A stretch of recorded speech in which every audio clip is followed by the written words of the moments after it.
नमस्कार। मैं हूं अभय श्रीवास्तव और आप मौजूद हैं न्यूज़ और व्यूज़ के ऑथेंटिक अड्डे पर, जिसका नाम है टॉकिंग स्टोरी। जम्मू कश्मीर में एक बार फिर उमर अब्दुल्ला का राज कायम हो रहा है।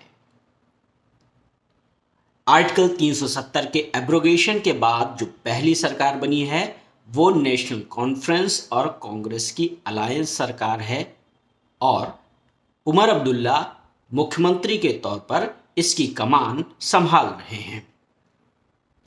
जब उमर अब्दुल्ला के हाथ में एक बार फिर से सत्ता आई है तो फिर मैं एक बहुत ही महत्वपूर्ण बात की ओर आपका ध्यान आकृष्ट कराना चाहूंगा और इस बात को देश के उपराष्ट्रपति जगदीप धनखड़ ने भी उस ओर ध्यान देने की बात कही है और बहुत ही गंभीर बात कही है। जगदीप धनखड़ साहब ने कहा है कि हमारे देश में जो डेमोग्राफिक चेंज है, डेमोग्राफिक डिसलोकेशन है कुछ एरियाज में, वहाँ स्थितियाँ ऐसी हो गई हैं कि इलेक्शंस का कोई मतलब नहीं, रिजल्ट्स फॉरगॉन कॉन्क्लूजन है। धनखड़ साहब कहते हैं कि एक ऐसी मेजॉरिटी है जो इंक्लूसिव है, जो टॉलरेंट है, जो सबको साथ लेकर के चलती है, जो विविधता में एकता का भाव रखती है, और दूसरी तरफ एक ऐसी मेजॉरिटी है जो कि रथलेस है, रेकलेस है और अन्य तरफ का जो मेजॉरिटी नहीं है उनके वैल्यूज को ट्रैम्पल करने वाली मेजॉरिटी है और वो डेमोग्राफिक डिसलोकेशन को डेमोग्राफिक अर्थक्वेक का नाम दे रहे हैं। धनखड़ ने जो कहा उसको जरा जम्मू कश्मीर के पूरे हाल से समझने की कोशिश करते हैं। जम्मू कश्मीर में 90 विधानसभा की सीटों के लिए चुनाव हुआ, उसमें 42 सीटें नेशनल कॉन्फ्रेंस ने जीती, 29 सीटें बीजेपी ने जीती और बीजेपी का सभी 29 सीट जम्मू क्षेत्र से है और नेशनल कॉन्फ्रेंस जिसका मेजॉरिटी कश्मीर क्षेत्र में है, मुस्लिम बहुल कश्मीर क्षेत्र में है, तो वहाँ का जो कश्मीर में, जम्मू कश्मीर में नेशनल कॉन्फ्रेंस और कांग्रेस के बीच ये प्री पोल एक सहमति बनी थी कि जम्मू क्षेत्र कांग्रेस के हवाले था और कश्मीर क्षेत्र नेशनल कॉन्फ्रेंस के हवाले था मोटे मोटे।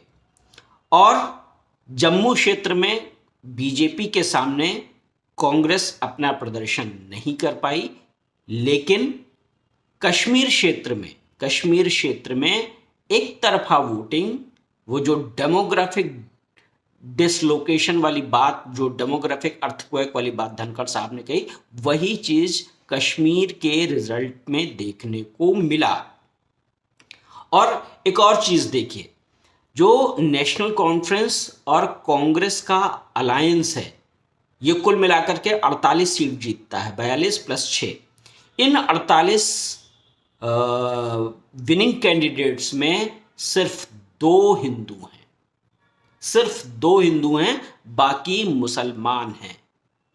और इधर बीजेपी के जो 29 है, बीजेपी के 29 में एक भी मुसलमान चेहरा नहीं है, 28 हिंदू और एक सिख। बीजेपी ने जो अपने मुस्लिम कैंडिडेट उतारे वो मुस्लिम कैंडिडेट कोई भी असर छोड़ने में कामयाब नहीं हो पाए। तो अब जरा इस चीज को समझने की कोशिश कीजिए। समझने की कोशिश ये है कि जम्मू कश्मीर ने जो मुस्लिम बहुल, जहां पर डेमोग्राफिकली मुस्लिम्स आउट नंबर कर चुके हैं हिंदुओं को, 1990 के दौर में, आतंकवाद के दौर में हिंदुओं को भगाया जा चुका है, कश्मीरी पंडितों को भगाया जा चुका है, वहाँ हिंदू का नाम लेने वाला कोई नहीं है। जबकि कश्मीर, जो जम्मू क्षेत्र है, जम्मू क्षेत्र में हिंदुओं की जो मुस्लिम कैंडिडेट हैं वो भी विजयी हुए हैं। तो इस बात को जरा समझने की कोशिश कीजिए जो धनखड़ साहब कह रहे हैं कि एक तरफ ऐसी ब्रूट मेजॉरिटी है जो सिर्फ धर्म के आधार पर फैसला करती है, और दूसरी तरफ एक ऐसी मेजॉरिटी है जो कि इंक्लूसिव है, टॉलरेंट है। और जरा अब इस जम्मू कश्मीर का पूरा जो सिनेरियो है, उस पूरे सिनेरियो को एक बड़े वाइडर कैनवास में समझने की कोशिश कीजिए। जम्मू कश्मीर हमेशा एक मुस्लिम मेजॉरिटी वाला राज्य रहा। जम्मू और कश्मीर में क्लियर डिवीजन है, जम्मू डिवीजन में और कश्मीर डिवीजन में, और कश्मीर की जो कश्मीर डिवीजन है उसकी जम्मू कश्मीर के राजनीति में हमेशा अपर हैंड रहा, क्योंकि उनकी सीटें ज़्यादा रही, उनका सारा हिसाब किताब ज़्यादा रहा। तो इस वजह से कश्मीर हमेशा डोमिनेटिंग रहा। और देखिए 1947 के बाद से वहाँ एक भी हिंदू मुख्यमंत्री नहीं बना है, एक भी हिंदू मुख्यमंत्री नहीं बना है। और जम्मू क्षेत्र से सिर्फ 2 व्यक्ति ऐसे हैं जो कि मुख्यमंत्री बनने का गौरव हासिल कर सके। एक हैं गुलाम नबी आज़ाद जो कि कांग्रेस के नेता हुआ करते थे, अब वो अलग हैं, लेकिन एक बार वो डोडा जिले से आते हैं, उनकी पैदाइश डोडा में हुई, तो वो मुख्यमंत्री बने थे। हालांकि उनकी पहचान भी क्या है आप सभी जानते हैं। और इसके अलावा मुख्यमंत्री प्रधानमंत्री के तौर पर वहाँ पहले प्रधानमंत्री हुआ करता था जम्मू कश्मीर में 1965 तक।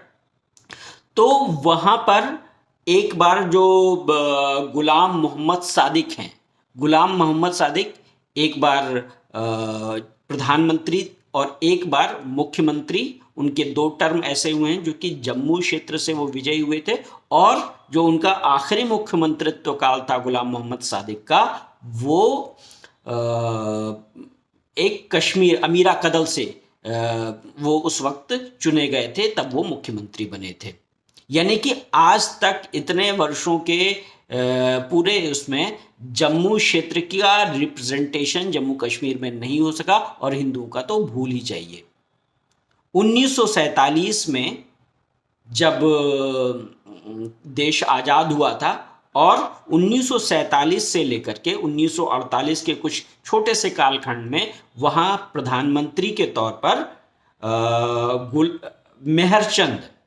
मेहरचंद वहाँ के प्रधानमंत्री बने थे। यानी एक इकलौता मुख्यमंत्री, एक इकलौता जो हेड ऑफ द गवर्नमेंट कह लीजिए, वो हिंदू थे, वो थे मेहरचंद। वो भी 1947 में 1947 से 1948 में 15 अक्टूबर 1947 से 5 मार्च 1948 तक। यानी कि जो डेमोग्राफिक डिसलोकेशन वाली बात है, जो डेमोग्राफिक तौर पर डोमिनेंस वाली बात है, हिंदू के लिए कोई जगह नहीं, और क्योंकि हिंदू मेजॉरिटी में नहीं रहे।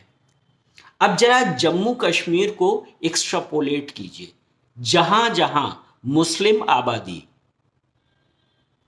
ब्रूट मेजॉरिटी में आई, वहां पर हिंदुओं का नाम लेने वाला कोई नहीं रहा। और ये सीधे सीधे तौर पर बंगाल में दिखता। बंगाल में जो ज़िले जो हैं वो मुस्लिम बाहुल्य हो चुके हैं, वहाँ पर हिंदुओं का नाम लेवा कोई नहीं है। अब हरियाणा में देख लीजिए, हरियाणा में बीजेपी जीती है, लेकिन हरियाणा का एक जिला है नूह, ये मेवात क्षेत्र का जिला है। मेवात क्षेत्र मुस्लिम डोमिनेटेड है, और नूह जिले में 3 विधानसभा सीटें हैं। 3 विधानसभा सीटों में तीनों पर मुस्लिम कैंडिडेट जीते हैं, 2 पर बीजेपी की जमानत जब्त हुई। तो इस पूरे सिनेरियो का मतलब क्या है? इस पूरे सिनेरियो का मतलब है जो धनखड़ साहब कह रहे हैं कि जो जहां पर डेमोग्राफिक डिसलोकेशन हो चुका है, वहां पर रिजल्ट फॉरगॉन कॉन्क्लूजन के तौर पर, वहां पर डेमोक्रेसी इस मायने में कोई अर्थ नहीं रखती कि भाई वहाँ पर जो विजय होगी वो विजय धर्म और जाति के बंधनों से मुक्त होगी। वहाँ पर क्या होगा? वहाँ पर वही होगा जो धर्म की भीड़ चाल कहेगी।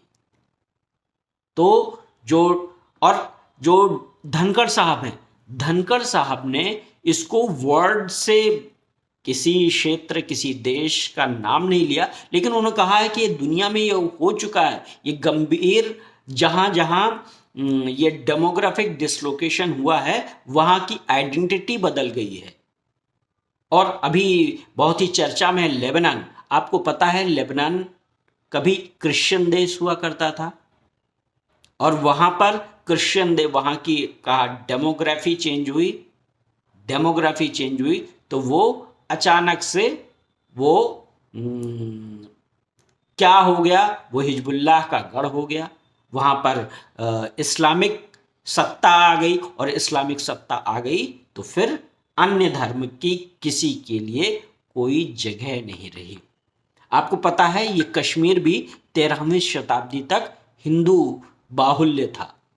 इसके बाद वहाँ पर डेमोग्राफिक चेंज शुरू हुआ और डेमोग्राफिक चेंज से कश्मीर कुछ ही दशकों में वो मुस्लिम डोमिनेटेड हो गई, और फिर जो बचे खुचे हिंदू थे, कश्मीरी हिंदू, कश्मीरी पंडित, उन्हें 1990 के दौर में आतंकवाद ने वहां से भगा दिया। तो किस तरीके से डेमोग्राफिक डिसलोकेशन जो है लोकतंत्र के पूरे निहितार्थ को खत्म करता है, ये बात समझ में आ जानी चाहिए। और इसीलिए गंभीर खतरा है कि कैसे हम अपने लोकतांत्रिक मूल्यों को बचाएं। तो लोकतांत्रिक मूल्यों को बचाने के लिए ज़रूरी है कि आप अपनी पहचान, अपनी संस्कृति, अपनी राष्ट्रवादिता, राष्ट्रधर्मिता पर गंभीर रहें और समझें कि ये कोई छोटा मोटा खतरा नहीं है। आज उत्तर प्रदेश में चर्चा किस चीज़ की हो रही है? थूक जिहाद की चर्चा हो रही है। आप सोचिए कि किसी के भी खान पान में क्या मल, मूत्र, थूक मिलाया जा सकता है? और इसके खिलाफ जब योगी सरकार कानून लेकर के आई है तो उसका भी विरोध। भाई मुझे समझ में नहीं आ रहा कि कैसे इसका विरोध किया जा सकता है। लेकिन वो जो डेमोग्राफिक डिसलोकेशन, एक तरफ ब्रूट मेजॉरिटी है जो कि दूसरों की वैल्यूज को उसका मूल्य नहीं होता, और एक तरफ मेजॉरिटी है जो कि इनकम्पासिंग है, इंक्लूसिव है, टॉलरेंट है, विविधता को चेरिश करती है, और दूसरी तरफ मेजॉरिटी है जो कि अपने रथलेस और रेकलेस होकर के जो दूसरे को खत्म करती है, नेस्तनाबूद करती है। और ये चीज आप देखिए जहां जहां ये सारी चीजें हो रही हैं, बांग्लादेश में, बांग्लादेश का उदाहरण आपके सामने है। वहां पर मेजॉरिटी का ने अपने आप को असर्टेन करने के लिए हिंदू माइनॉरिटी को कुचल करके रख दिया। उनकी पूजा पद्धतियों, उनकी आस्था, उनके मूल्य, यहाँ तक कि उनके जीवन के जीने की शर्त भी कुचल दी गई। उनको जीवन जीने का अधिकार देने को तैयार नहीं हैं ये लोग। और बात गंगा जमुनी तहजीब की होती है। मुझे लगता है ये सबसे बड़ा फ्रॉड है, गंगा जमुनी तहजीब।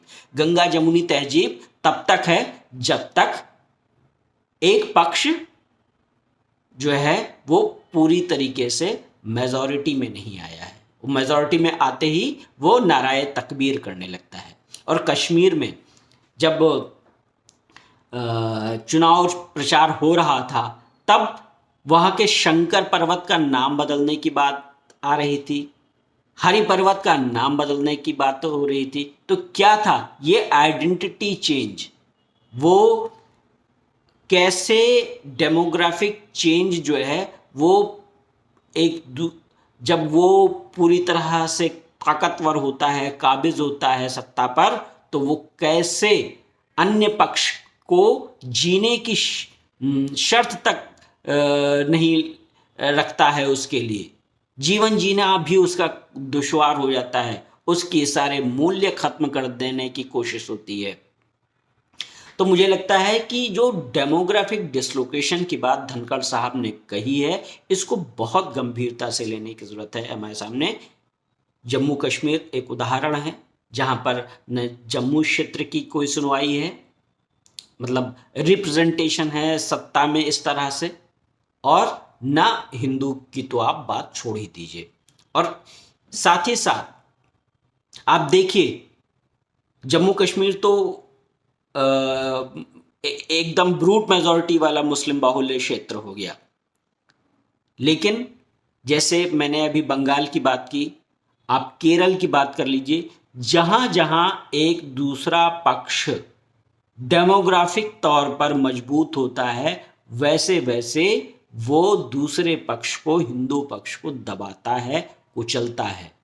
और ये एक वाइडर फेनोमेनन है। मैंने बांग्लादेश की बात की, ये चीज़ पाकिस्तान में हुआ, अफगानिस्तान हुआ, और दुनिया के अन्य हिस्सों में, बात सिर्फ हिंदुओं की नहीं है, दुनिया के अन्य हिस्सों में भी जहां पर एक चरमपंथ ने सत्ता को हथियाया, उसने माइनॉरिटी को खत्म किया।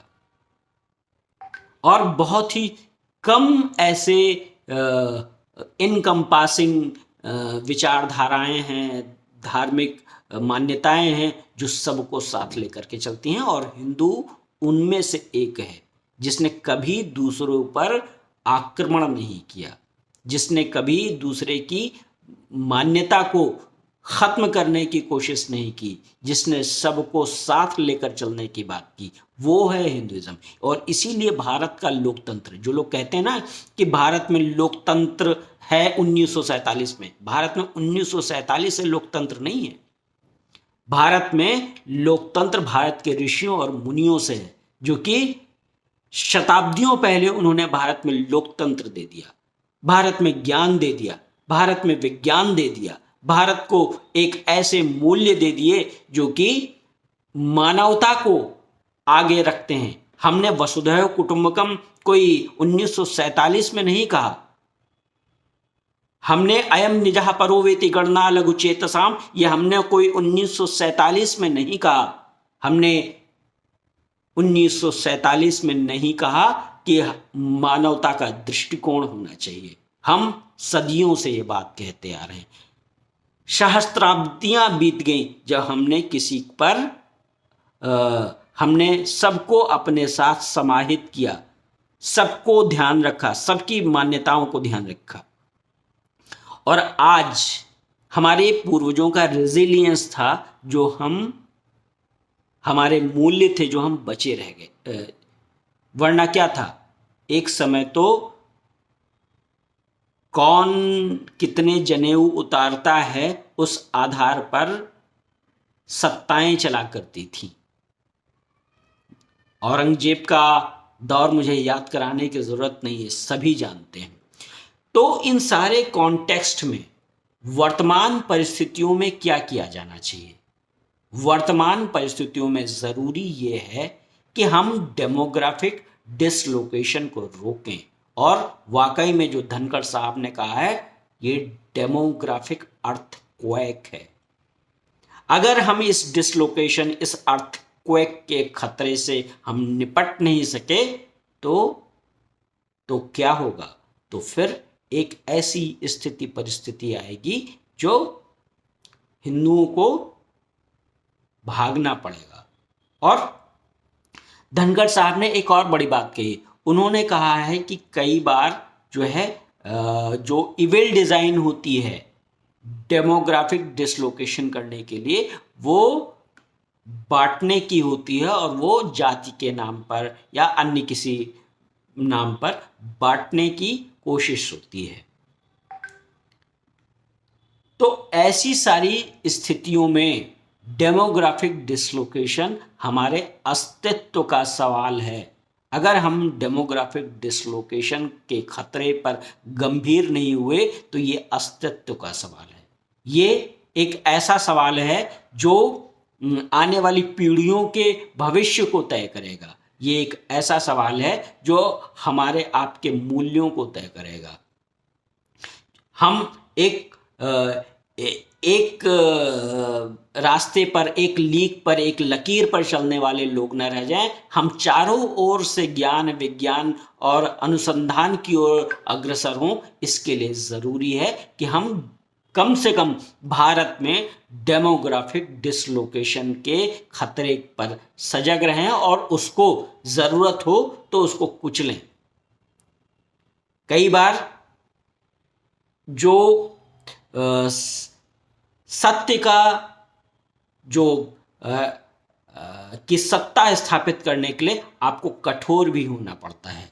राम को भी युद्ध लड़ना पड़ा रावण के खिलाफ, कृष्ण को भी युद्ध का उपदेश देना पड़ा दुर्योधन के खिलाफ। और आज जो ये डेमोग्राफिक डिसलोकेशन की पूरी व्यवस्थाएं हैं, जो उसकी साजिशें हैं, चाहे वो इंटरनली हों, एक्सटर्नली हों, ये रावण और दुर्योधन सरीखे ही हैं। और इन पर विजय प्राप्त करने के लिए आपको भय बिनु हो ही न प्रीति के सिद्धांत पर चलना होगा। चक्रधारी कृष्ण के सिद्धांत पर चलना होगा और एक ऐसी स्थितियों को पाना होगा जहां पर हमको बांटने की कोशिश करने वाला कोई भी सफल न हो। आपको मेरी ये एनालिसिस कैसी लगी आप मुझे ज़रूर बताएं। आप मेरे इस वीडियो को लाइक करें। आप अगर इस वीडियो पर कोई कमेंट करते हैं, आपको लगता है आप मेरी बातों से सहमत हैं और कोई नया पक्ष, कोई नया आयाम जोड़ना चाहते हैं, आपका स्वागत है। अगर आप असहमत हैं मेरी बातों से तो भी आपका स्वागत है। आप अगर अपनी कोई ऐसी बात रखते हैं जिस पर मुझे लगा कि इंटरेक्शन करना चाहिए तो मैं उस पर आपसे इंटरेक्शन ज़रूर करूंगा और हम इस संवाद को आगे बढ़ाएंगे ताकि संवाद के आदान प्रदान से क्या होता है, हमारी समझ विकसित होती है और मानव जगत का कल्याण होता है। आप मेरे नए वीडियो का इंतज़ार करें, मेरे चैनल को सब्सक्राइब कर लें, बेल आइकन दबा लें। तब तक धन्यवाद, नमस्कार।